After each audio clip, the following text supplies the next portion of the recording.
台南七股唯一的白河镇所带头的，就是白河仙师甲白河童子。这项传统已经登入做台南市定的传统表演技术。当地庙方也有和这个国小合作，规划成立这个白河镇的文物馆，伫今仔日开馆挂牌了。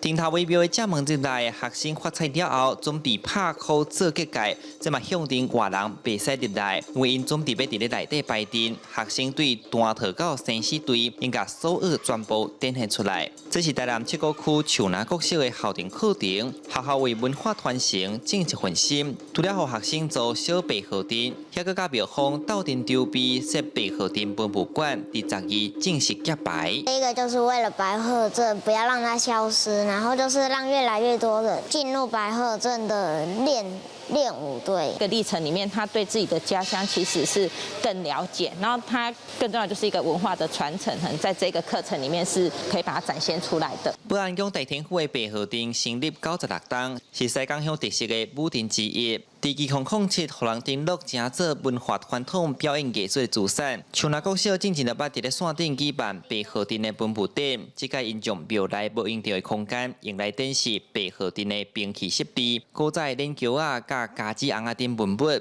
99岁白河镇国宝大师何国昭，因五万文化会使代代传。西港啊，挂乡啊，阮台湾独一无二的白河镇。